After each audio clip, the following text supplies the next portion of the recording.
Se você se casou com um médico vindo de uma família sem dinheiro, pelo menos evite fazer coisas vergonhosas. Você nem consegue limpar direito? Que nível baixo! Plaf, plaf! Foi o momento em que minha sogra estapeou o rosto da minha mãe com um barulho seco, ali mesmo, no saguão do consultório onde meu marido trabalhava, no bairro do Jabaquara, em São Paulo. Ela humilhou minha mãe, que estava ali limpando vergonhosamente no prédio do consultório do genro médico, e a fez cair no chão. Minhas mãos tremiam e meu coração parecia que ia explodir. Mas minha sogra não sabia. Ela não sabia quem ela tinha acabado de estapear, nem a capacidade que eu, sua nora, possuía. Ao ver minha mãe levar aquele tapa, fechei os punhos e tomei uma decisão. Eu iria punir severamente esses seres arrogantes. Meu nome é Juliana Mendes, tenho 42 anos, sou dona de casa e moro no bairro do Jabaquara, em São Paulo. A partir de agora, vou contar a vocês uma história inacreditável e satisfatória, mais dramática do que qualquer novela que eu tenha vivido. Antes de começar a história, clique no botão de inscrição. Tenho certeza de que o seu dia de hoje será um pouco mais feliz. Eu sou a verdadeira proprietária de um prédio chamado Torre Dourada, considerado um marco aqui no Jabaquara, e sou a dona real da Desenvolvimento Dourado, uma empresa de investimentos que administra ativos na faixa de R$ 500 milhões. No entanto, há mais de 10 anos, meu marido e minha família política acreditavam que eu era apenas uma dona de casa comum, que ficava em casa cuidando da casa. Por que eu escondi minha identidade e como tudo isso começou? Agora, devo começar a história a partir daquele momento terrível que presenciei hoje. Hoje, por volta da hora do almoço, o saguão do consultório de dermatologia do meu marido estava lotado de pacientes. Foi quando minha sogra, Fátima Ferreira, e minha cunhada, Bianca Diniz, estavam sentadas no sofá bem no centro do saguão, falando alto e exibindo sua superioridade. Minha sogra, de 68 anos, que vive dizendo que, se a mulher não tem faculdade, pelo menos deve cuidar bem da casa, e minha cunhada, de 47, que vive indo ao consultório do irmão para fazer tratamentos de graça. Eles são o tipo de pessoa que se exibe por todo o bairro só porque o filho é médico. Mas, naquele exato momento, havia uma pessoa no canto do saguão, de boné e máscara cobrindo bem o rosto, esfregando o chão. Era minha mãe. Minha mãe, Helena Santos, tem 65 anos. Embora soubesse que eu era a dona do prédio, ela me disse que ficava entediada só de ficar em casa e queria se manter ativa, trabalhar. Por isso, ela estava trabalhando como faxineira na Torre Dourada. No começo, tentei impedi-la, mas não consegui vencer sua teimosia. Então concordei, com a condição de que ela nunca tirasse o boné e a máscara, e que eu lhe pagaria um salário, em vez de dar uma mesada. Embora não fosse um salário alto, minha mãe se sentia grata e feliz por poder ter uma atividade econômica e ganhar dinheiro, mesmo com a idade avançada. Prometi que colocaria pessoal de limpeza suficiente para que ela não fizesse esforço demais, e lhe dei permissão. Geralmente minha mãe só trabalhava de madrugada para não me preocupar. Ela era cuidadosa para que eu, a filha, não ficasse triste ao vê-la limpando. Mas hoje, uma colega de trabalho adoeceu de repente e não pôde comparecer. Então minha mãe a substituiu no turno do almoço. Minha cunhada, Bianca, se aproximou da minha mãe com uma xícara de café que estava bebendo. Então, ela derramou o café de propósito no chão e gritou: "Moça, está fedendo aqui. Limpe logo. Você não limpa direito?" Os pacientes no saguão viraram a cabeça para olhar. Minha mãe respondeu constrangida em voz baixa: "Me desculpe. Eu limparei imediatamente." Ela se apressou em se aproximar, com a cabeça baixa, para que os parentes do meu marido não a reconhecessem. Eu podia ver, mesmo de longe, que as mãos da minha mãe estavam tremendo. Meu coração afundou. Foi então que minha sogra, Fátima, olhou atentamente para o pulso da minha mãe, apertou os olhos e disse: "Espere aí. Essa pulseira de terço velha, será que é a comadre?" Minha mãe usava sempre no pulso uma pulseira de terço antiga. Minha sogra a reconheceu. E, sem mais nem menos, minha sogra se aproximou da minha mãe e puxou bruscamente o boné e a máscara. O rosto suado e constrangido da minha mãe ficou totalmente exposto sob a luz forte da lâmpada fluorescente e o saguão ficou em silêncio por um instante. Todos assistiam à cena. Minha cunhada Bianca cobriu a boca com a mão e gritou: "Nossa, sério? É a mãe do meu cunhado mesmo. Ela trabalha como faxineira aqui? Que vergonha!"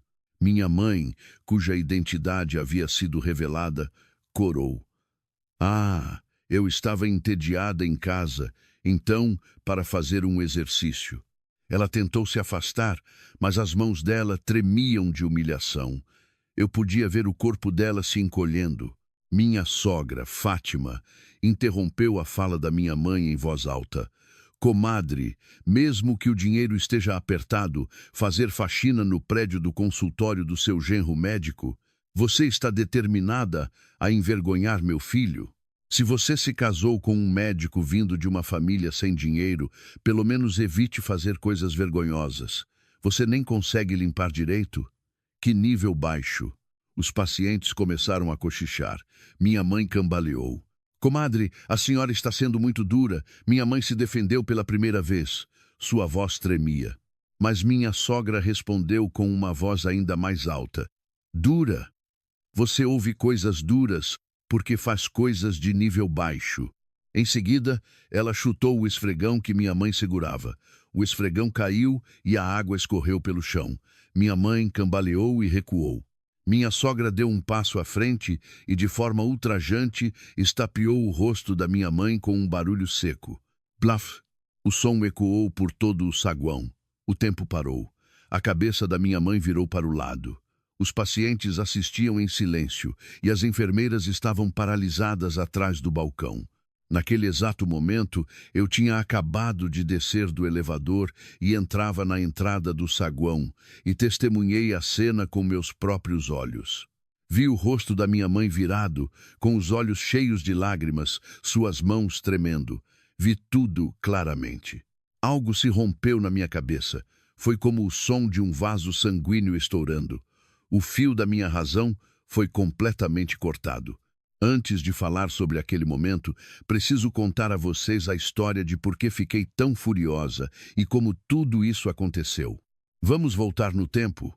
Há 20 anos, quando eu tinha 22 anos, eu passava a juventude ajudando minha mãe, que administrava uma pequena pastelaria em Salvador, na Bahia. Eu acordava de madrugada para fazer o caldo, cortar o pastel e preparar os recheios. Assim que saía da escola, corria para a loja para ajudar no movimento da noite e só voltava para casa depois das 11 da noite. Minhas mãos estavam cheias de cicatrizes de queimaduras e no inverno meus dedos inchavam com a friagem, mas eu não reclamava. Eu sabia muito bem o quanto minha mãe havia sofrido para me criar sozinha. Com o dinheiro que economizei trabalhando duro, eu estudava mercado imobiliário todas as noites. Pegava livros emprestados na biblioteca, assistia a aulas online e aprendia sobre investimentos. Quando eu tinha 25 anos, comprei um pequeno prédio de apartamentos em Copacabana, no Rio de Janeiro. Aquele prédio, que na época valia R$ 180 mil, hoje vale mais de R$ 15 milhões. Depois disso, continuei estudando e investindo, aumentando meus ativos pouco a pouco. Aos 32 anos, comprei um prédio comercial em Moema, São Paulo, e aos 35 anos, arrematei em leilão o terreno da atual Torre Dourada, no Jabaquara. Aquele terreno, arrematado por R$ 3,5 milhões, hoje, com o prédio construído, vale mais de R$ 200 milhões. Mas eu não saía por aí exibindo meu sucesso. Pelo contrário, eu o escondia. Detestava pessoas que se aproximavam sentindo cheiro de dinheiro. Eu queria saber quem me tratava com sinceridade e queria filtrar as pessoas que só olhavam para o meu dinheiro e não para a minha capacidade. Conheci meu marido, Ricardo Silva, quando eu tinha 32 anos. Foi em um encontro arranjado por um amigo. Meu marido estava se preparando para abrir um consultório de dermatologia. O emprego de médico, a aparência elegante, o jeito educado de falar, tudo parecia bom. Meu marido só sabia que eu era de uma família que tinha uma pastelaria em Salvador e não fazia ideia de que eu já era uma multimilionária. Eu, de propósito, não contei. Queria que ele gostasse de mim, Juliana, e não do meu dinheiro. Nós nos casamos 1 ano depois de namorar. A cerimônia foi simples, em um pequeno salão de festas em Salvador. Ele tinha mais de 200 convidados e eu não tinha nem 50. Eu ouvia os cochichos dos parentes dele. Essa noiva é de uma família de comerciantes. O nível social não combina, não é? No 3º ano de casamento, meu marido me disse, enquanto se preparava para abrir o consultório: "Querida, vamos comprar um apartamento em Pinheiros. Com o consultório abrindo, precisamos ter um apartamento em um bom bairro para manter as aparências." Na verdade, eu já havia comprado um apartamento de 100 metros quadrados, no nome de um condomínio de luxo em Pinheiros, por 6 milhões em dinheiro. Mas não contei a ele. Em vez disso, fiz como ele queria e coloquei o nome dele na escritura, sob a forma de um contrato de fidúcia. Eu queria que ele se sentisse importante e que administrasse o consultório com confiança. Mas ele só via o nome dele na escritura e começou a pensar que havia comprado o apartamento com a própria capacidade. "Querida, eu sou uma pessoa capaz. Vou progredir ainda mais", meu marido dizia, ajeitando a gravata em frente ao espelho. E um dia, quando ele estava no auge dos preparativos para a inauguração do consultório, recebi uma ligação da minha amiga, Márcia Oliveira. Márcia era minha colega de colégio e a amiga em quem eu mais confiava. Eu pedi a ela: "Quero alugar o 3º andar da Torre Dourada, que é minha, para o meu marido, mas finja que você é a dona do prédio. Não quero revelar minha identidade ainda." Márcia concordou de bom grado e assumiu o cargo de CEO da Desenvolvimento Dourado. Embora eu fosse a proprietária real no papel, Márcia se apresentava como a representante da empresa. No dia em que meu marido encontrou Márcia, eu assisti de longe como ele agia. Meu marido se curvou 90 graus para cumprimentar a CEO Márcia. "Doutora Márcia, muito obrigado. Dar-me um lugar tão nobre com condições tão boas, jamais esquecerei sua bondade." Eu havia cobrado um aluguel 30% mais baixo que o preço de mercado, mas meu marido nem sonhava que era uma gentileza minha. Ao voltar para casa, meu marido sentou-se no sofá, cruzou as pernas e disse: "A doutora Márcia gostou de mim e me deu aquele lugar. Eu sou tão capaz. Você não sabe como é a vida social. Fica só cuidando da casa." Sempre que ouvia essas palavras, sentia um arrepio no coração, mas suportava. Pensava: ele vai descobrir um dia, vou aguentar até lá. Mas o verdadeiro sofrimento veio da minha família política. Desde o início do casamento, minha sogra, Fátima Ferreira, me desprezava por minha família ser pobre. Em todo feriado que íamos à casa dela, eu era a escrava da cozinha. "Juliana, lave a louça você. Sua mãe era comerciante, então você é rápida." As palavras da minha sogra eram sempre cheias de espinhos. Enquanto lavava a louça, o prato em minhas mãos tremia, sem que eu percebesse. Foi em um feriado de Páscoa. Levei como presente um bolo de fubá que minha mãe havia feito com carinho. Minha sogra abriu a embalagem do bolo e fez uma careta. "Ai, que cheiro é esse? O bolo de gente que vende comida sempre tem cheiro de ingrediente barato." Em seguida, ela pegou o bolo e o jogou no lixo, na minha frente, inteiro. Olhei para o bolo de mais de 1 quilograma no lixo de plástico e meus olhos se encheram de lágrimas, mas engoli o choro. Minha cunhada, Bianca Diniz, era ainda pior. Ela me ligava o tempo todo. "Juliana, sabe o aniversário da nossa mãe, não sabe? Diga para a sua mãe vir ajudar a fazer a comida. A mão dela é boa." Ela falava como se minha mãe fosse uma cozinheira de aluguel. Minha mãe sempre dizia: "Tudo bem, eu vou lá ajudar." Ela acordava de madrugada e ia para a casa da minha sogra. Passava o dia todo na cozinha, fazendo comida e lavando a louça, e voltava para casa exausta à noite. As mãos da minha mãe estavam vermelhas e inchadas por causa da água quente. Mas minha cunhada nem sequer agradecia à minha mãe. No dia seguinte, ela me ligava e dizia: Juliana, a comida da sua mãe estava um pouco salgada. Diga para ela fazer mais suave da próxima vez. Meus punhos se fechavam sem que eu percebesse. As unhas cravavam na palma da minha mão. Doía, mas eu usava essa dor para controlar a raiva. Minha cunhada também dizia: Juliana, minha mãe precisa ir aos jardins. Peça o carro da sua mãe emprestado. Ele está parado mesmo. Minha mãe dirigia um modelo de carro popular de 15 anos. Levei minha sogra até os jardins naquele carro e minha sogra disse ao descer: Puxa, que cheiro! Parente de gente que anda num carro desses. O rosto da minha mãe ficou pálido ao ouvir aquilo. Foi há uns 2 anos. Minha mãe me disse, com cautela: Juliana, posso limpar o seu prédio? Ficar em casa me entedia e quero trabalhar mesmo sendo velha. Fiquei surpresa e tentei impedi-la. Mãe, o que a senhora está dizendo? A senhora tem que descansar. Mas minha mãe não cedeu. O que há de errado em limpar o prédio da minha filha? Quero me manter ativa e ganhar um salário para viver com dignidade. O olhar da minha mãe era tão sincero. Acabei cedendo ao desejo dela e impus condições. Nunca tire a máscara e o boné. E vou colocar bastante pessoal de limpeza para que a senhora não se esforce. Minha mãe me agradeceu e segurou minha mão com força. A mão dela era tão quente e aquele calor ainda está vivo na minha memória. Assim, minha mãe começou a trabalhar como faxineira na Torre Dourada. Eu lhe pagava R$ 2.000 por mês e cuidava dos seus exames médicos regularmente. Minha mãe sempre trabalhava de madrugada para que eu não me preocupasse. Das 5 horas às 8 horas da manhã, de segunda a sexta, ela limpava o prédio vazio sozinha. Às vezes, eu checava as câmeras de segurança para ver.la. Meu coração se apertava ao ver.la curvada, esfregando os corredores. Mas minha mãe parecia sempre feliz. Ela sorria e dizia que cada partícula de poeira no prédio da minha filha é preciosa. Mas, recentemente, a atitude do meu marido estava estranha. Ele começou a me pedir dinheiro para expandir o consultório.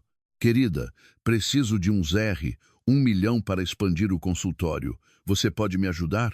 Eu perguntei com cautela. O consultório está indo bem? Ele gritou. Para que você está guardando a herança de galinha que sua mãe deixou, dê-me esse dinheiro. Naquele momento, eu o vi de outra maneira. Meu corpo gelou ao saber que ele era capaz de tratar minha mãe com tanto desrespeito. Respondi friamente: Não tenho. Ele bateu a porta e saiu. O som do fechamento da porta ecoou pela casa, e eu fiquei parada por um bom tempo. Na verdade, a partir daquele momento, comecei a investigar a situação financeira do meu marido. Através da minha amiga Márcia, descobri que meu marido estava com 6 meses de aluguel atrasado do consultório. Um total de R$ 30.000, sendo R$ 5.000 por mês. Além disso, ele estava desviando o dinheiro operacional do consultório e enviando para uma corretora de criptomoedas no exterior. Ele havia investido em Bitcoin, Ethereum, Ripple e todas as altcoins que você possa imaginar. E o histórico mostrava que ele havia perdido tudo, com um retorno de negativo 99%. O prejuízo total ultrapassava R$ 3 milhões. Além disso, ele havia contraído empréstimos de agiotas.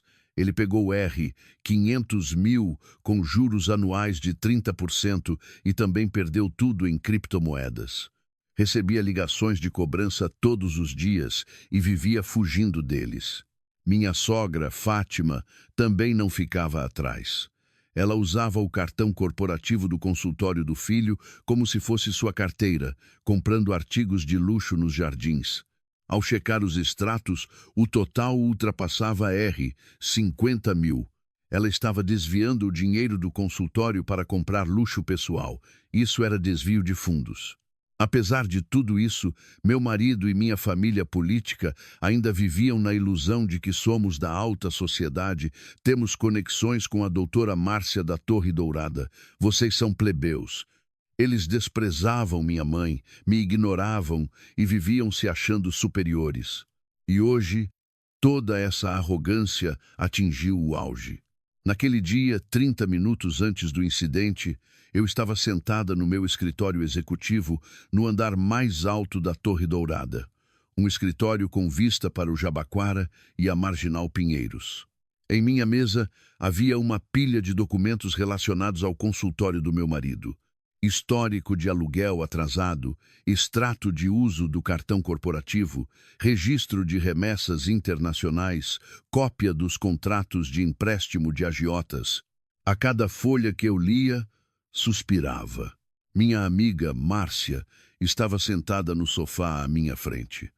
Márcia era minha colega de colégio e a CEO nominal da Desenvolvimento Dourado.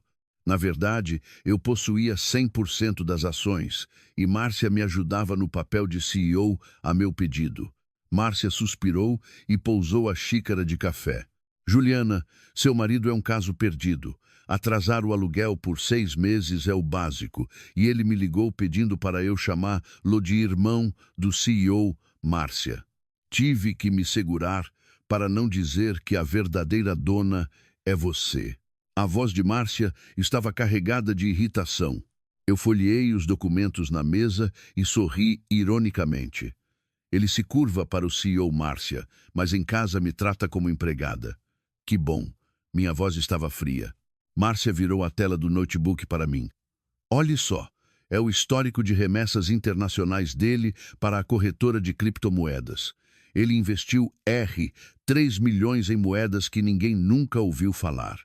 Mas o retorno é de negativo 99% em tudo. 3 milhões viraram 30 mil. Os números vermelhos na tela entraram em foco. Negativo 2.970.000. Minhas mãos tremeram sem que eu percebesse.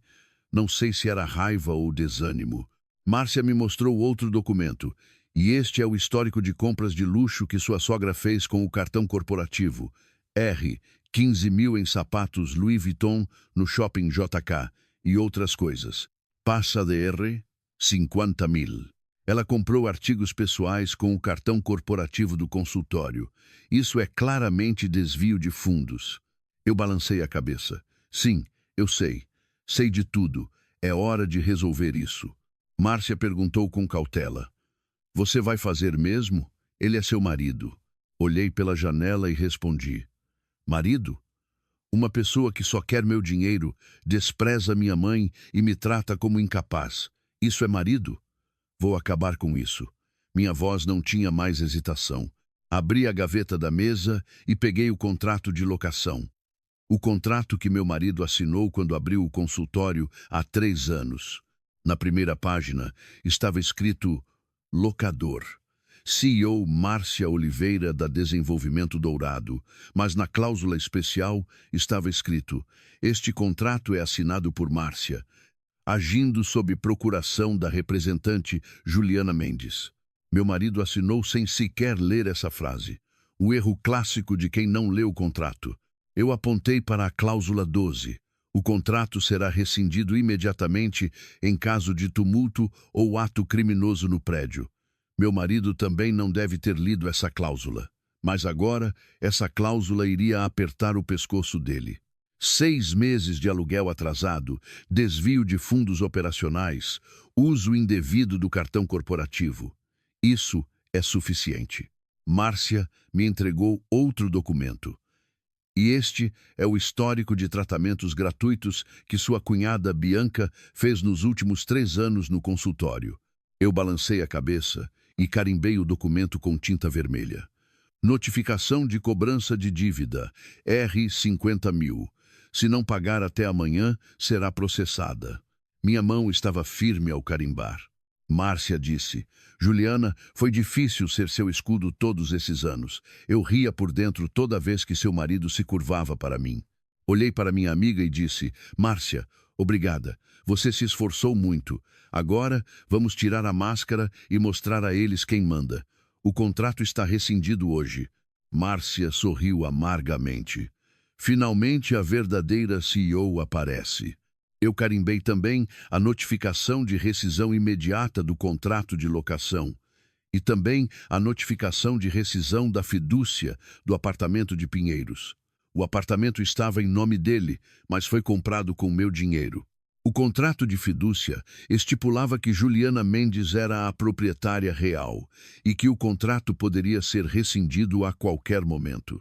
Ao carimbar, senti um alívio em meu coração.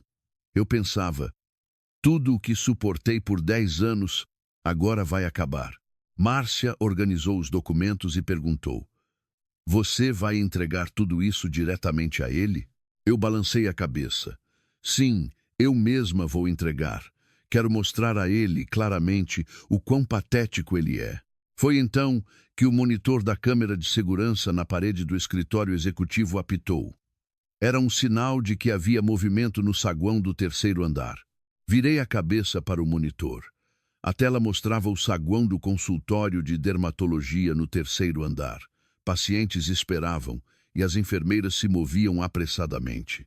No sofá, no centro do saguão, estavam minha sogra e minha cunhada.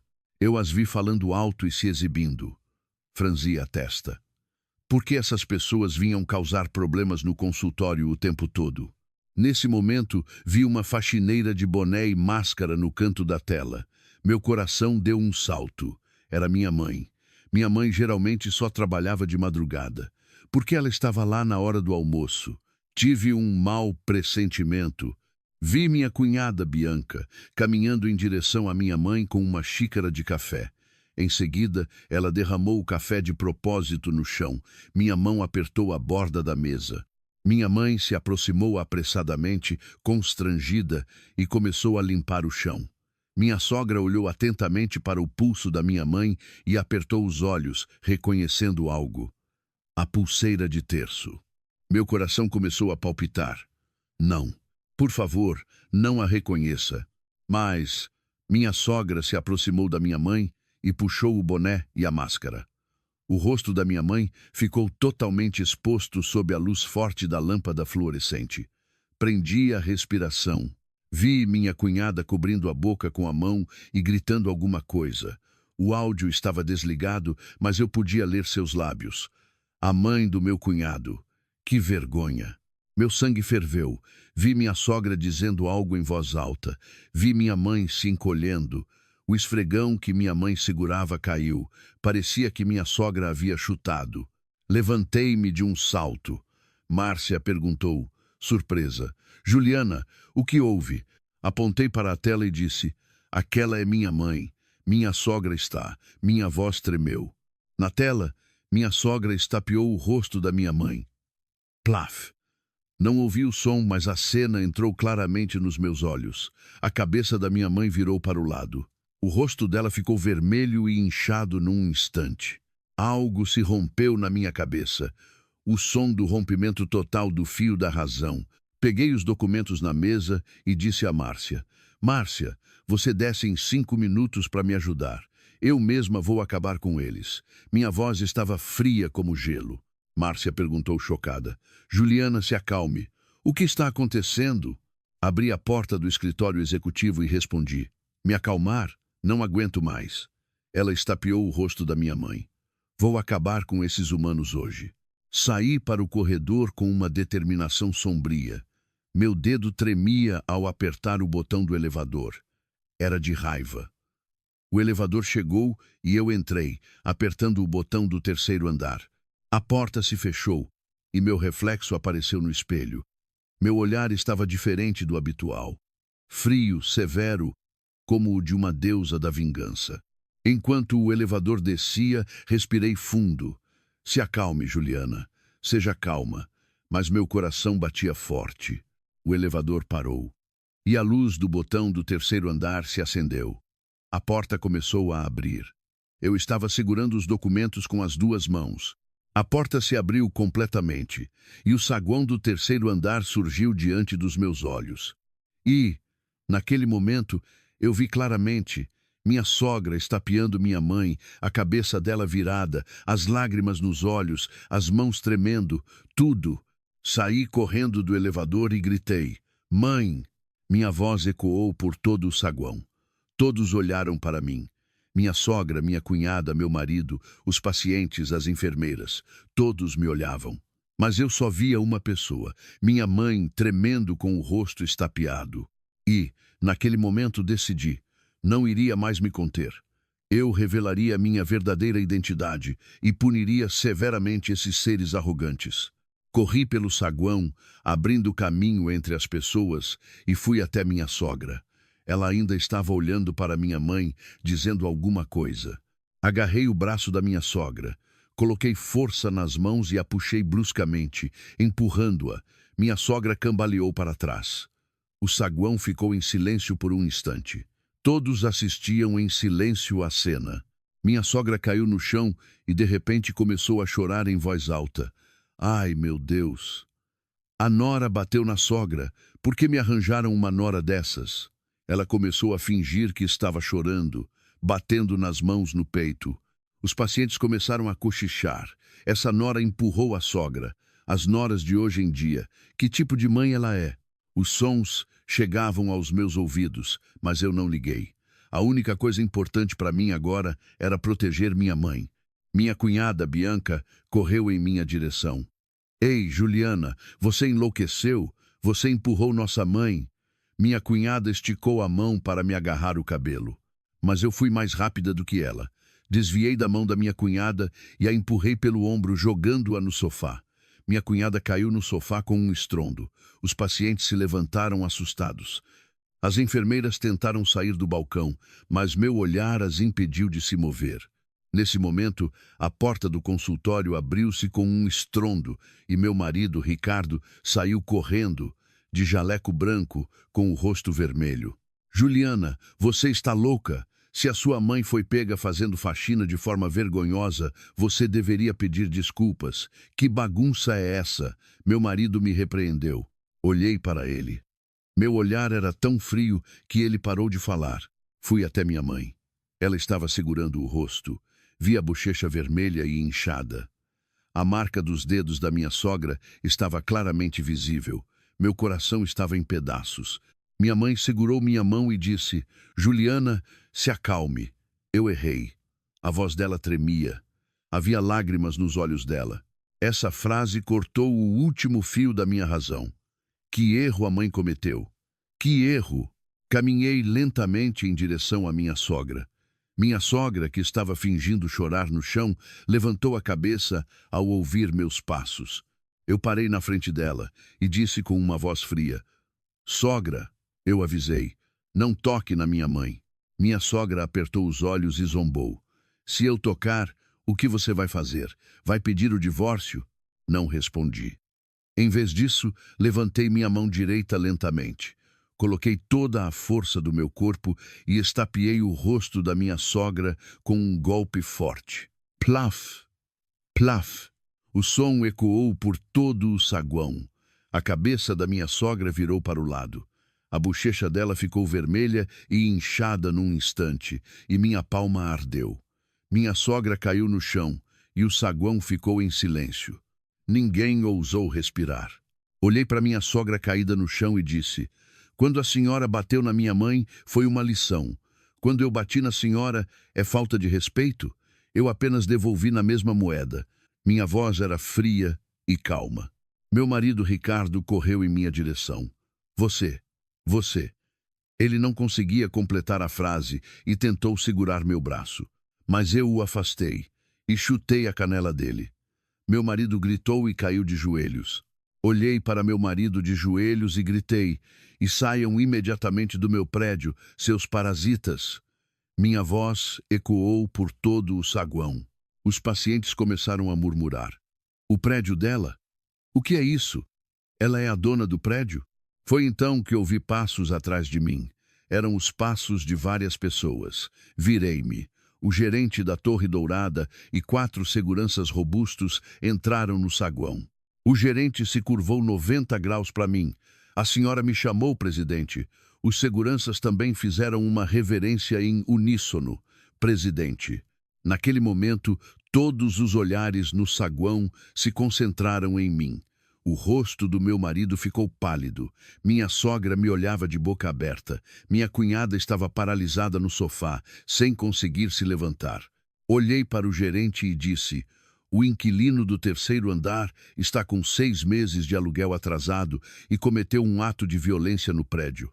De acordo com a cláusula 12 do contrato, o contrato está rescindido imediatamente. O gerente acenou com a cabeça. Entendido, presidente. Tomarei as providências imediatamente. Os seguranças deram um passo à frente. Meu marido, de joelhos no chão, gritou: Espere! O que é isso? Presidente? Você é a presidente? Olhei para meu marido friamente e respondi: Sim, sou eu. A dona deste prédio sou eu, Juliana Mendes. Peguei o envelope de documentos que estava segurando. O envelope grosso continha todos os pecados do meu marido. Joguei os documentos no rosto do meu marido. Folhas brancas voaram no ar e caíram no chão, como se estivesse nevando. Mas o conteúdo não era branco e puro como a neve. Era a sentença de morte que anunciava a ruína do meu marido. Ricardo Silva, eu até ia relevar os 6 meses de aluguel atrasado, mas você usou a garantia do consultório para pegar dinheiro de agiota. Agora, você não é mais médico, mas um inadimplente. Minha voz ecoou por todo o saguão. Meu marido apanhou os documentos espalhados. As mãos dele tremiam. O primeiro documento era o histórico de remessas para a corretora de criptomoedas. O rosto dele empalideceu num instante. O segundo documento era a cópia do contrato de empréstimo de agiota. Agiota X, R, 500 mil, juros anuais de 30%, 1% de juros diários em caso de atraso. O terceiro era de outro agiota, R, 300 mil. E o quarto, de um agiota particular, R, 200 mil. Total, R, 1 milhão. Meu marido tremeu da cabeça aos pés ao ver os documentos nas mãos. Os lábios dele tremiam. Isso. Como você. Ele não conseguia completar a frase. Eu sorri friamente. Como eu sabia. Eu sou a dona do prédio. Quando o dinheiro do aluguel não entra na data certa, é claro que eu investigo. Os pacientes começaram a cochichar. O médico pegou dinheiro de agiota. Perdeu 3 milhões em criptomoedas. O consultório faliu. As enfermeiras trocaram olhares atrás do balcão. Estavam preocupadas, com a incerteza de receberem seus salários. Eu pensei, sim, isso é só o começo. Eu vou derrubar vocês ainda mais. Minha sogra, Fátima, levantou-se do chão, cambaleou e se aproximou do filho. O rosto dela estava vermelho e inchado, mas agora ela parecia mais chocada com a notícia. Dívidas? Agiota? Meu filho ganha bem. O que é isso? Minha sogra agarrou o colarinho do filho e o sacudiu.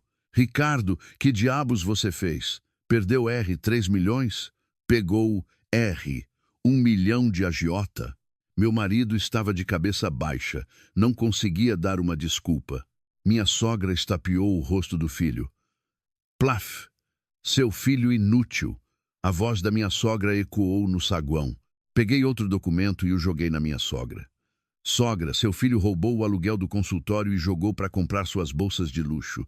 Este consultório está falido. Minha sogra pegou o documento. Era o extrato de uso do cartão corporativo. Hermès, R, 35 mil. Chanel, R, 8 mil. Louis Vuitton, R, 1.500. Eram as compras de luxo.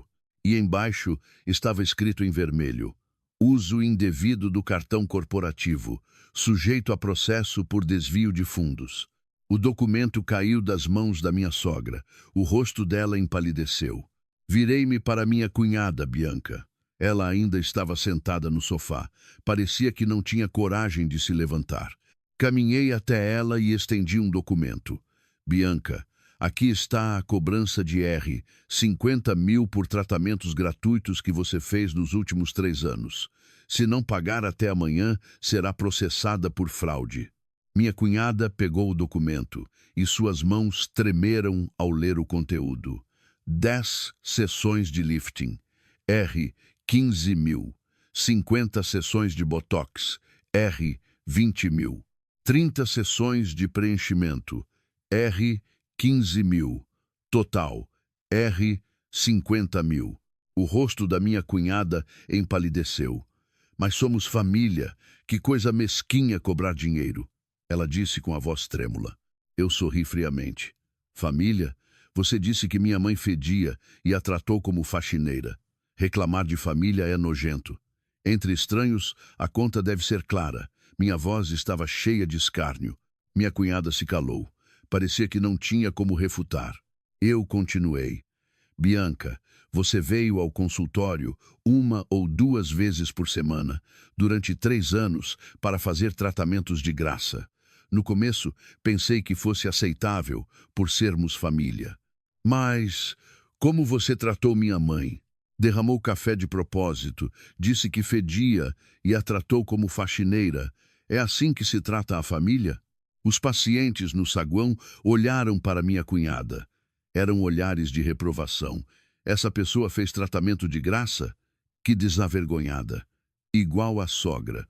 Os cochichos dos pacientes aumentaram. Minha cunhada corou e abaixou a cabeça. Uma das enfermeiras perguntou com cautela: Doutor, nós vamos receber o salário deste mês? Meu marido não conseguia levantar a cabeça. Outra enfermeira disse: Doutor, por favor, nos responda. Também temos nossas vidas. Mas meu marido permaneceu em silêncio.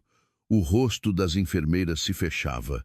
Olhei para o gerente e disse: Gerente, pode ligar o sistema de som do consultório? O gerente acenou com a cabeça, foi até o balcão e manipulou o aparelho.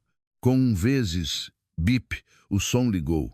Eu peguei o microfone e disse com calma: Informamos aos pacientes que utilizam a Torre Dourada, devido a graves atrasos no aluguel e atividades ilegais do doutor Ricardo Silva, do consultório de dermatologia Silva. O locador rescinde imediatamente o contrato de locação a partir de hoje. Minha voz ecoou por todo o consultório. Os pacientes na sala de espera levantaram a cabeça em uníssono. Os pacientes nos consultórios também abriram as portas e saíram. Assim que a transmissão terminou, os pacientes começaram a murmurar: Rescisão de contrato? O consultório vai fechar e a minha consulta? Paguei R$ 500 de reserva. Eu paguei R$ 2.000 pelo tratamento. Os pacientes correram para o balcão. As enfermeiras tentaram acalmá-los, mas a raiva dos pacientes não diminuía. Quero meu dinheiro de volta. Devolvam meu dinheiro. Isso é fraude. Temos que chamar a polícia. As vozes ficaram mais altas. O saguão se tornou um caos num instante. Meu marido, Ricardo, tentou se levantar, mas suas pernas estavam fracas e ele caiu no chão novamente. Seu rosto estava completamente pálido. Os lábios tremiam. Eu vou reembolsar, meu marido disse com a voz trêmula, mas ninguém o ouvia. Um paciente gritou para ele: Vai reembolsar com o quê? Você deve R$ 1 milhão para a agiota. Os agiotas vão arrombar a porta amanhã. Outro paciente disse: É verdade. Ele é inadimplente. Quem vai fazer tratamento num consultório desses? As enfermeiras começaram a arrumar suas coisas uma a uma. A enfermeira-chefe disse ao meu marido: Doutor, desculpe, mas também temos nossas vidas. Se não recebermos o salário deste mês, não podemos mais trabalhar. As outras enfermeiras concordaram. Doutor, obrigada por tudo. As enfermeiras começaram a sair do consultório uma a uma. Meu marido esticou a mão e gritou: Esperem! Mas ninguém olhou para trás. As portas do consultório se abriam e fechavam uma após a outra. Toque, toque, toque. O som era como o sino que anunciava a ruína do meu marido. Minha sogra, Fátima, correu até o filho e o agarrou pelo colarinho. Seu filho inútil, você perdeu R$ 3 milhões e não me disse nada. Você me disse para usar o cartão corporativo para comprar bolsas e era desvio de fundos. Você vai me transformar em criminosa? A voz da minha sogra estava histérica. Meu marido respondeu de cabeça baixa: Me desculpe, mãe, sua voz era quase inaudível. Minha sogra estapeou o rosto do filho novamente. Plaf! Desculpas de quê? Como vamos viver agora? Minha cunhada Bianca se aproximou da mãe. Mãe, se acalme. Podemos implorar a Juliana. Agora sabemos que ela é rica. Minha cunhada olhou para mim, mas ao ver meu olhar, desviou os olhos imediatamente. Eu sorri friamente. Implorar. Bianca, o que você disse para minha mãe 30 minutos atrás? Disse que fedia e a tratou como faxineira. E agora você quer implorar para mim? Minha voz estava fria como gelo. Minha cunhada se calou. Me desculpe, eu sinto muito. Ela murmurou baixinho. Mas eu não quis mais ouvi-la. Olhei para meu marido e disse: Ricardo Silva, você viveu 3 anos sem saber quem eu sou. Você se curvava 90 graus para a CEO Márcia, mas em casa me tratava como uma mulher incapaz que só cuidava da casa. Pensava que o apartamento que comprei com meu dinheiro era fruto da sua capacidade e me desprezava enquanto usava meu prédio para o seu consultório. E agora, você quer implorar o quê? Meu marido levantou a cabeça e me olhou. Havia lágrimas nos olhos dele. Querida, por favor. Mas eu virei o rosto. Não havia mais nada para ver. Fiz um sinal para os seguranças. Tirem essas pessoas daqui imediatamente. São vendedores ambulantes que estão atrapalhando o negócio. Os 4 seguranças se moveram em uníssono. Minha sogra gritou: O quê? Vendedores ambulantes? Você me chamou de vendedor ambulante? Eu respondi friamente: E o que mais?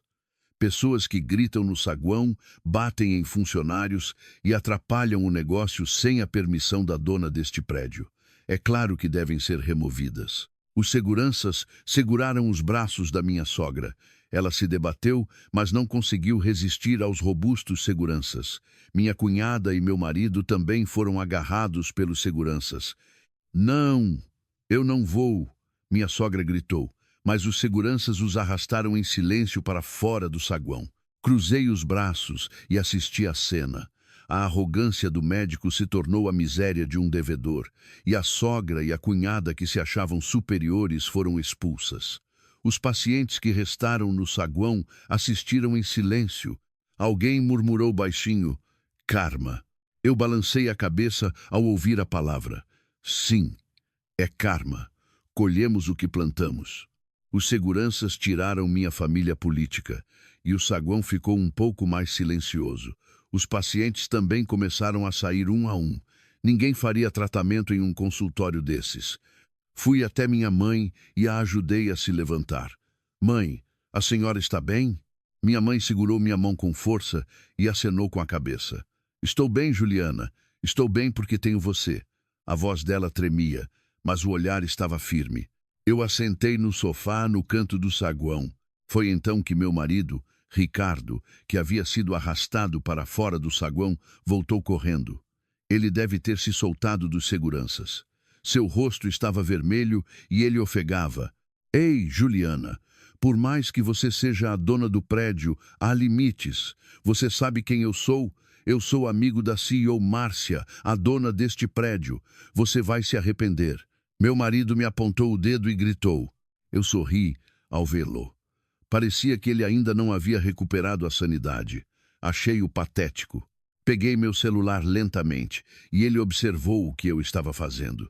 O que você está fazendo? Não respondi. Apenas disquei o número de Márcia. Coloquei no viva-voz para que todos pudessem ouvir e o sinal tocou. 1 vez, 2 vezes, 3 vezes. E a ligação foi atendida. Alô, Juliana? A voz de Márcia saiu pelo alto-falante. Olhei para meu marido e disse: Ei, Márcia, o inquilino do 3º andar vive dizendo que é seu amigo. Desça aqui e confirme. Márcia gargalhou. Tudo bem, já estou descendo. O rosto do meu marido mostrou um alívio. Isso, quando a CEO Márcia chegar, você vai ver como você é arrogante. A doutora Márcia vai te dar uma lição. Meu marido murmurou. Cruzei os braços e olhei para o elevador. Logo, o sinal de chegada do elevador tocou.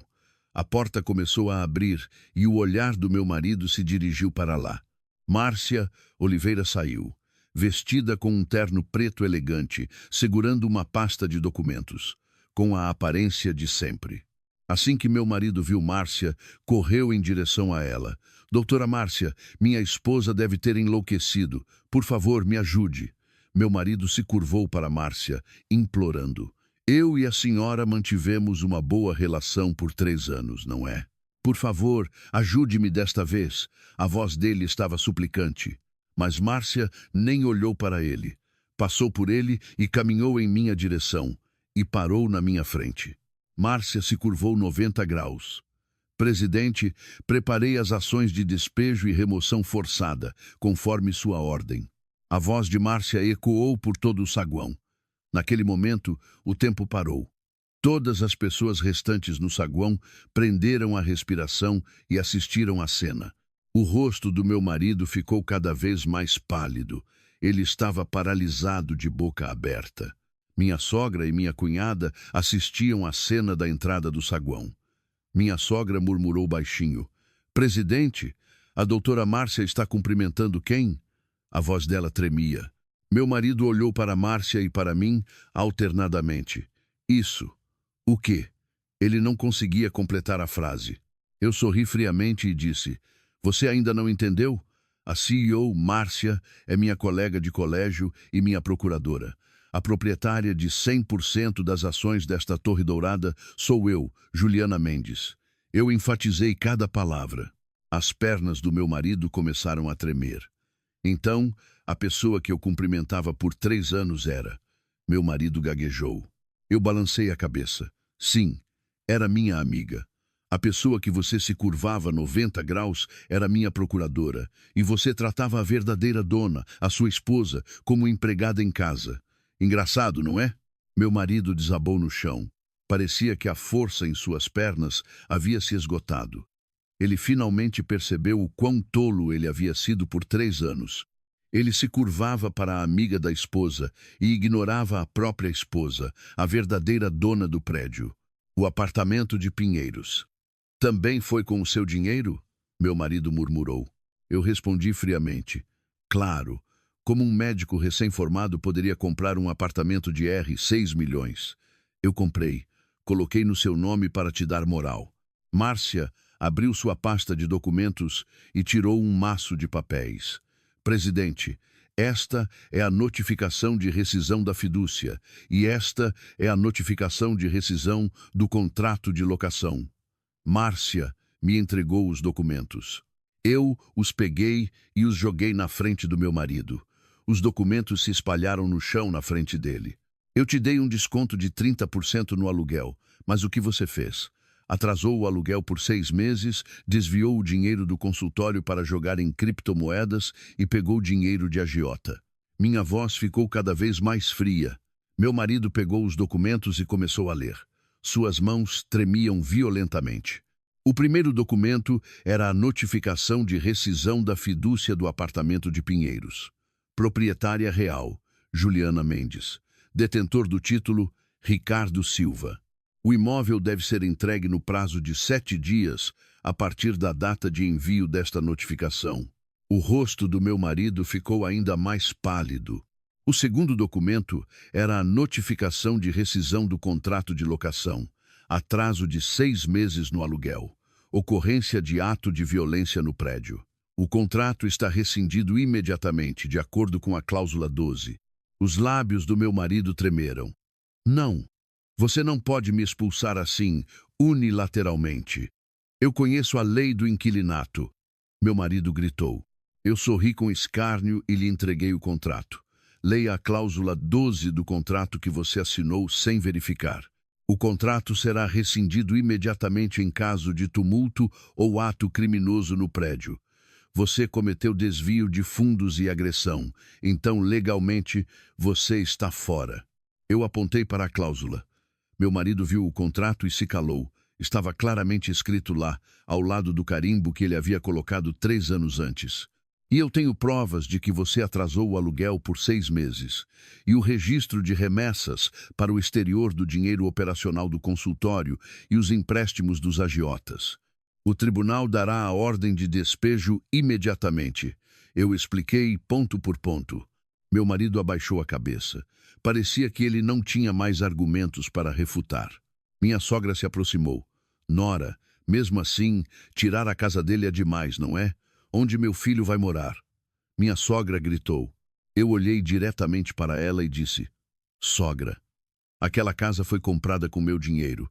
Eu paguei 6 milhões em dinheiro. O nome dele estava lá apenas para dar-lhe moral. O contrato de fidúcia estipula que a proprietária real sou eu, Juliana Mendes, e o contrato pode ser rescindido a qualquer momento. Eu expliquei com calma. Minha sogra ficou sem palavras. Então, meu filho vai ficar sem nada? A voz dela tremia. Eu balancei a cabeça. Sim. Para ser mais exata, ele está no negativo. Ele ainda tem R, 1 milhão em dívidas com agiotas. Minha cunhada Bianca se aproximou e tentou segurar minha mão. Juliana, por favor, nos perdoe. Nós erramos. Não faremos mais isso. Por favor. A voz dela estava suplicante. Mas eu me afastei. Bianca, o que você disse para a minha mãe 30 minutos atrás?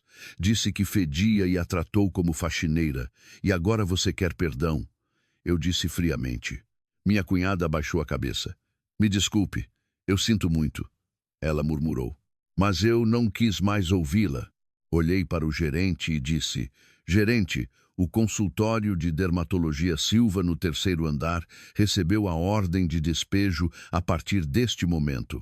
Todos os bens do consultório estão sujeitos a confisco. Por favor, lacre o local. O gerente acenou com a cabeça. Entendido, presidente. Tomarei as providências imediatamente. Os seguranças começaram a entrar no consultório.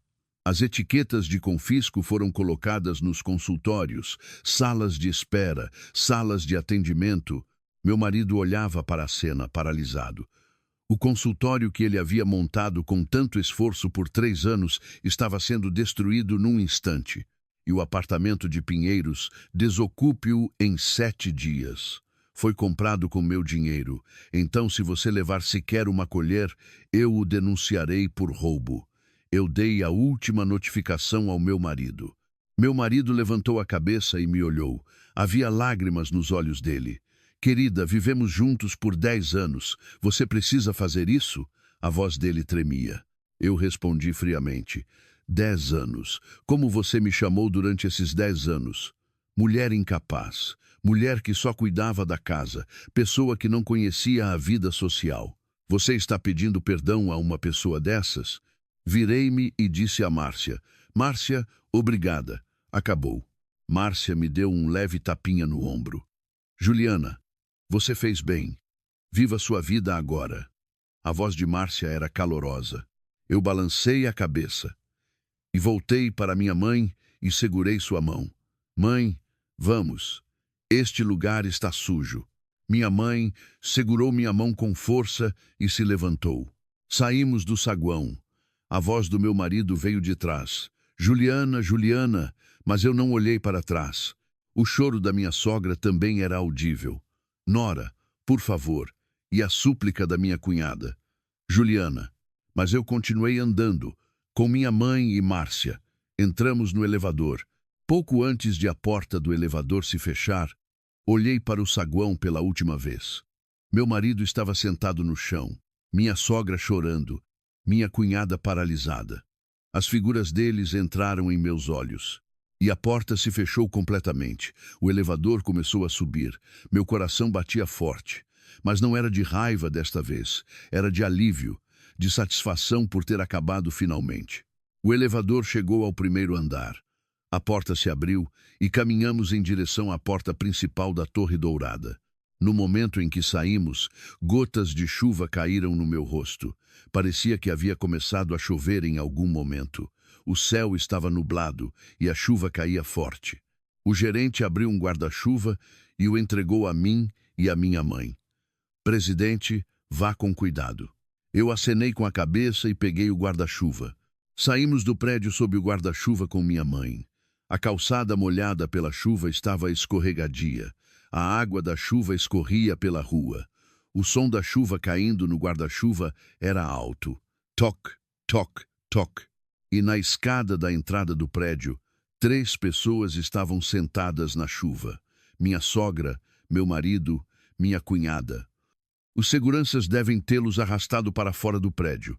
Eles estavam sentados no chão, sem guarda-chuva, tomando chuva. Suas roupas estavam molhadas e grudadas no corpo, e a água escorria de seus cabelos. Pareciam miseráveis. Quando descemos as escadas, minha sogra, Fátima, levantou a cabeça. Seu rosto estava coberto de água da chuva e lágrimas. A maquiagem borrada havia deixado a área sob seus olhos escura. Minha sogra se levantou, cambaleando, e rastejou em direção à minha mãe. Ela engatinhou no chão molhado de joelhos e agarrou a barra da calça da minha mãe. Comadre, não, senhora, eu estava cega. Por favor, me perdoe uma vez. A voz da minha sogra tremia. Ela estava implorando, humilhada.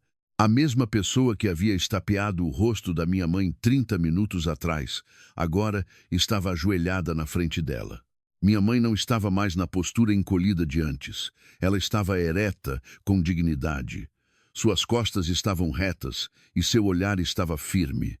Minha mãe lentamente tirou a mão da minha sogra de sua roupa e disse com elegância: "Por que essa vulgaridade? Está fedendo. Saia." A voz da minha mãe era calma, mas havia uma força firme nela. Minha mãe devolveu exatamente as palavras que minha sogra havia dito a ela 30 minutos antes. O rosto da minha sogra empalideceu. A força em suas mãos se esvaiu e a barra da calça da minha mãe escapou. Meu marido, Ricardo, rastejou em minha direção. Engatinhando no chão molhado de joelhos, parecia lamentável. Não havia mais vestígios do médico bem-sucedido que ele era. Apenas a figura de um inadimplente, afogado em dívidas. "Querida, nós nos amamos, não amamos? Se você resolver as dívidas, eu serei seu escravo para sempre." Meu marido implorou, segurando minhas pernas. A água da chuva escorria pelo rosto dele. Não dava para saber se era lágrima ou chuva. Eu olhei para ele. Com um olhar de quem olha para um inseto, tirei um envelope de documentos do bolso interno do meu casaco. Eu o havia preparado de antemão. Abri o envelope, tirei um documento e o joguei no rosto do meu marido. O documento atingiu o rosto dele e caiu no chão. Meu marido apanhou o documento, que estava molhado pela chuva. Era o pedido de divórcio. "Amor, você amou meu dinheiro. Eu também entrei com um processo de indenização por danos morais. Nos vemos no tribunal." Minha voz se misturou ao som da chuva. Meu marido soluçou ao ver o documento. "Pedido de indenização por danos morais. R, 5 milhões. O número deve ter entrado em seus olhos." Meu marido balançou a cabeça. "Não, o divórcio não. E as crianças?" Ele disse com a voz trêmula. Eu sorri friamente. "As crianças? Eu as criarei. Elas crescerão bem sem um pai como você. Você é um inadimplente, um fraudador, um criminoso. Que tipo de bom pai você seria para elas?" Eu continuei a falar, ponto por ponto. O rosto do meu marido ficou totalmente branco. Minha cunhada, Bianca, levantou-se e gritou para mim: "Ei, mesmo assim, você não pode fazer isso com a tia dos seus sobrinhos, é demais." O cabelo molhado pela chuva estava grudado no rosto dela. A maquiagem borrada a fazia parecer horrível. Eu olhei diretamente para minha cunhada e disse: "Tia, para meus filhos é melhor não ter uma tia como você." "Bianca, o que você faria como tia, com essa boca que disse que minha mãe fedia?" Eu zombava dela. Minha cunhada ficou sem palavras. "E se você não pagar os R, 50 mil até depois de amanhã, será processada por fraude." "Bianca, você estará ocupada arranjando dinheiro, não terá tempo para se preocupar com seus sobrinhos." Eu continuei friamente. O rosto da minha cunhada ficou pálido. Como ela arranjaria R 50 mil? Ela mesma estava endividada. Fiz um sinal para os seguranças que estavam esperando. "Impeçam essas pessoas de se aproximarem novamente. Proibido de se aproximar do meu apartamento, da minha empresa, da escola das crianças. Se aparecerem, chamem a polícia imediatamente." Os seguranças responderam em uníssono: "Entendido, presidente." Segurei a mão da minha mãe e caminhei em direção ao estacionamento. Meu carro estava esperando. Um Mercedes-Benz Classe S, preto. O motorista abriu a porta traseira. Eu sentei minha mãe no banco de trás primeiro. Antes de entrar no carro, olhei para trás pela última vez. As 3 pessoas abandonadas na chuva. Minha sogra estava gritando com meu marido: "A culpa é sua. Se você não tivesse comprado bolsas de luxo, não estaríamos assim. Meu marido gritou. O quê? Minha culpa? Se você não tivesse jogado, não estaríamos assim. Por que você pegou dinheiro de agiota?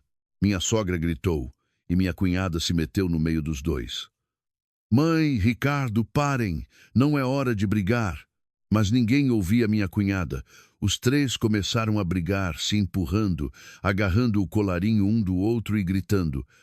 A água lamacenta espirrava. As roupas ficavam mais sujas, mas eles não paravam de brigar. As pessoas que passavam olhavam para a cena, balançando a cabeça. Fiquei olhando por um tempo. Meus sentimentos eram complexos. Não senti pena.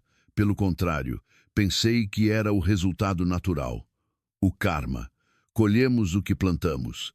Nesse momento, o celular do meu marido tocou no bolso dele.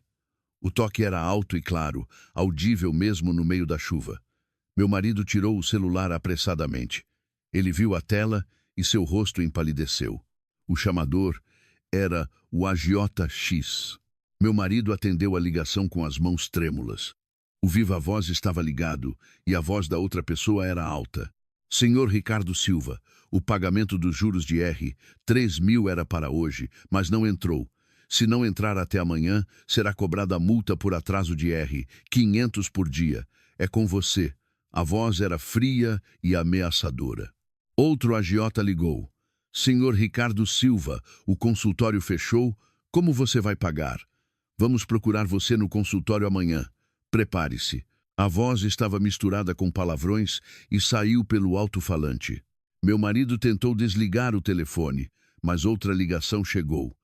Desta vez, um agiota particular. Ricardo Silva, quando você vai pagar os R 200.000? Os juros são de R, 6.000 por mês, e você não paga há 3 meses. Se não pagar esta semana, você sabe, não é? Era uma voz de ameaça. O celular caiu das mãos do meu marido. Ploc! Caiu na poça de água da chuva. A tela piscou e apagou. Meu marido desabou ali mesmo. Ele estava completamente destruído. Minha sogra e minha cunhada ficaram sem palavras. O futuro desesperador deles foi claramente revelado em algumas ligações. Dívidas, cobranças de agiotas, vida de inadimplente, tudo isso os esperava. Eu não tinha mais nada para ver. O motorista ligou o carro e ele começou a se mover lentamente. Olhei para trás. A Torre Dourada apareceu pelo vidro traseiro. A iluminação elegante do prédio brilhava intensamente mesmo na chuva. E na escada da entrada, na escuridão e na luz, as 3 pessoas abandonadas ficavam cada vez menores. Elas ainda estavam brigando, culpando-se mutuamente. Uma visão miserável, mas eu não senti pena. Eles haviam causado isso a si mesmos. Era o karma. O carro saiu completamente do prédio e a figura deles desapareceu da minha vista. Minha mãe segurou minha mão com força. Juliana, você se esforçou. A voz dela era calorosa. Eu sorri para minha mãe. Não, mãe, eu devia ter feito isso antes. Demorei demais. Eu segurei a mão da minha mãe com força. Minha mãe acariciou minha cabeça. Não, Juliana, há um momento certo para tudo. Hoje foi esse dia. As palavras da minha mãe tocaram meu coração. Olhei pela janela. A chuva continuava a cair, mas meu coração estava limpo. O peso que me oprimia por 10 anos havia sumido completamente. Respirei fundo. O ar era doce. Era o sabor da liberdade. 1 ano se passou desde então. Em uma tarde ensolarada de sábado de abril, no lounge privativo do andar mais alto da Torre Dourada, eu estava tomando chá com minha mãe. Através da janela de vidro, podia-se ver o Jabaquara e a Marginal Pinheiros, e as cerejeiras do Parque do Ibirapuera estavam em plena floração.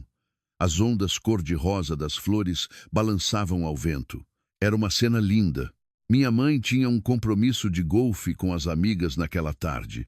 Sua aparência era completamente diferente de 1 ano atrás. Em vez de uniforme de faxineira, ela usava roupas de golfe de grife e apreciava a vista da janela, em vez de esfregar o chão. O rosto da minha mãe estava cheio de um sorriso sereno. Eu servi um chá quente para ela, chá verde orgânico dá nome de uma região produtora de chá no Brasil. Minha mãe pegou a xícara de chá e olhou pela janela. Juliana, quando eu estava limpando, eu só olhava para o chão. Vendo de cima, o mundo é tão lindo. A voz da minha mãe era suave. Eu segurei a mão da minha mãe com força. E, ao mesmo tempo, em um porão de um prédio velho no bairro do Grajaú, na periferia de São Paulo, meu marido, Ricardo, estava vestindo uma camiseta velha e ligando o aplicativo de entrega. A parede estava mofada, a lâmpada fluorescente quebrada, a porta rangia. Um espaço estreito de 6 metros quadrados era sua moradia. Uma pessoa que morava em um apartamento de R, 6 milhões em Pinheiros, agora vivia em um porão alugado por R, 300 por mês. Um pedido de entrega apareceu na tela do celular. Taxa de entrega, R, 3. Ricardo suspirou e pegou o capacete. Em um canto, minha sogra, Fátima, estava deitada sob um cobertor velho, doente e envelhecida. Ela resmungava, xingando a nora e comia arroz frio com água. Não havia mais vestígios da pessoa que desfilava nos jardins com bolsas Hermès. No outro quarto, minha cunhada Bianca estava tremendo, olhando para o celular. Era uma ligação de cobrança. Depois de perder o processo de cobrança de R, 50 mil por tratamentos, o dinheiro que ela pegou emprestado de agiota para pagar a dívida, com os juros, havia se transformado em R, 70 mil. Minha cunhada Bianca tremia e prendia a respiração toda vez que o telefone tocava. A pessoa que se exibia no saguão do consultório agora vivia escondida, chorando, fugindo dos cobradores de dívidas. Os três viviam uma vida miserável, culpando-se mutuamente, sobrevivendo a cada dia. Naquela primavera quente, em Ibirapuera, eu segurei a mão da minha mãe e disse: "Mãe, não se preocupe mais com os outros. Viva a sua vida. Eu farei tudo por você." Minha mãe segurou minha mão com força, com os olhos cheios de lágrimas. "Obrigada, Juliana. Sou muito feliz por ter você." A voz dela tremia. Eu abracei minha mãe com força. O abraço dela era quente e o calor penetrou profundamente no meu coração. Naquele dia, eu entendi. A verdadeira riqueza é o poder de proteger quem amamos. A fortuna que acumulei não era apenas números. Era o poder de proteger minha mãe e dar-lhe felicidade. E eu usei esse poder corretamente. Eu dei a punição justa às pessoas que desprezavam minha mãe e me humilhavam, e dei à minha mãe o tratamento que ela merecia. Foi por isso que trabalhei e investi arduamente por 20 anos. Minha mãe e eu nos olhamos e sorrimos radiantes. Muito obrigada por terem acompanhado esta longa história até o fim. Não devemos jamais julgar as pessoas por dinheiro ou por diplomas, nem pensar que há empregos inferiores e desprezar faxineiros. Essas pessoas desempenham um papel precioso em nossas vidas. Devemos sempre ser gratos. Se a história de hoje trouxe um pequeno conforto ao seu coração, por favor, se inscreva e curta. E me diga nos comentários de onde você está ouvindo, e eu enviarei a você uma energia de sorte e prosperidade. Desejo a você muita saúde e que tenha um dia quente e feliz.